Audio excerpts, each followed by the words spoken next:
Uniper hotels limited का IPO दोस्तों आया है 342 टू 360 के प्राइस बैंड के साथ। So who are Juniper hotel?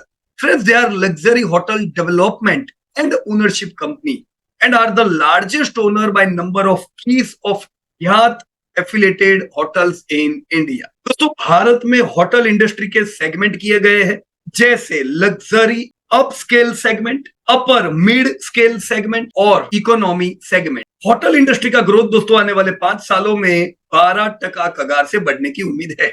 इसमें दोस्तों लग्जरी और अपस्केल सेगमेंट का टोटल रेवेन्यू कंट्रीब्यूशन देखे होटल इंडस्ट्री में तो 55% का दोस्तों है। दोस्तों, होटल इंडस्ट्री का ग्रोथ देख के आने वाले सालों में हम और नई कई होटल्स की कंपनियों को दोस्तों एक्सपांशन मोड में देखेंगे। तो इस आईपीओ की इश्यू साइज 1800 करोड़ है और ये पूरे के पूरा 1800 करोड़ दोस्तों फ्रेश इशू है, यानी कंपनी के पास ये फंड रेज होगी। दोस्तों, आईपीओ लाने का पर्पस क्या है, object of the issue? Total जो 1800 करोड़ फंड रेज होगा दोस्तों, इसमें से 1500 करोड़ ये लोग यूज करना चाहते हैं जो कंपनी पे बोरोइंग है उसे कम करने में। अगर दोस्तों मैं ईगल आई व्यू से कंपनी का डेटा देखूं दोस्तों, तो कंपनी का इक्विटी 173 करोड़ का है, नेटवर्थ 860 करोड़ का है। हाल है कि सबसे इंपॉर्टेंट बात देखने की यहाँ पे है कि कंपनी के टोटल 860 करोड़ के नेटवर्थ पे 2500 करोड़ दोस्तों, यस करीबन 2300 करोड़ की दोस्तों बोरोइंग है, तो कम नहीं है, बहुत ज्यादा है।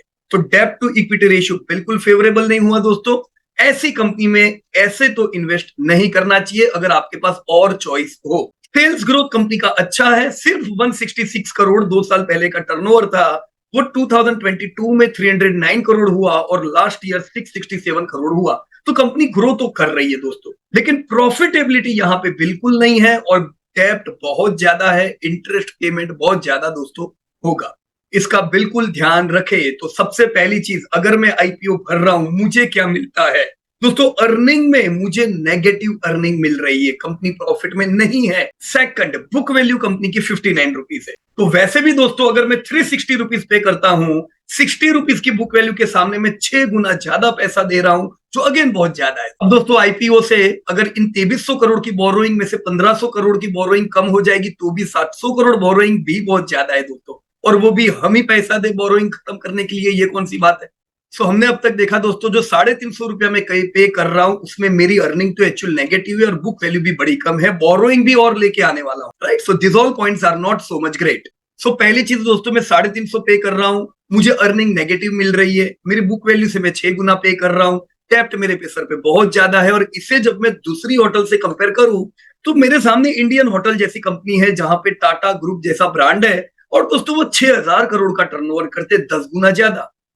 कोई बात नहीं, फिर भी मैं 600 करोड़ वाली कंपनी ले सकता हूं यूनिपर जैसी, पर वो डेब्ट, अगर वहां पे डेब्ट ना हो दोस्तों, डेब्ट बर्डन भी हाई है, लॉसेस कर रही है, जबकि दूसरी कंपनी जहां पे मैं कंपेयर करूं इसे इंडियन होटल, तो इंडियन होटल प्रॉफिट करती है, पीआईएच होटल प्रॉफिट करती है। मैं इनके जितनी साइज की अगर मैं होटल लूं, जैसे लेमन ट्री होटल हुई, शैलेट होटल हुई, वो दो भी दोस्तों 800 और 1000 करोड़ का टर्नओवर करते, और खास चीज दोस्तों प्रॉफिटेबल है, लॉस नहीं करते, राइट फ्रेंड्स? तो मैं अगर होटल इंडस्ट्री मानता हूं ग्रोथ करेगी तो मेरा निवेश की प्रायोरिटी होनी चाहिए ईआई होटल या इंडियन होटल जैसी, राइट?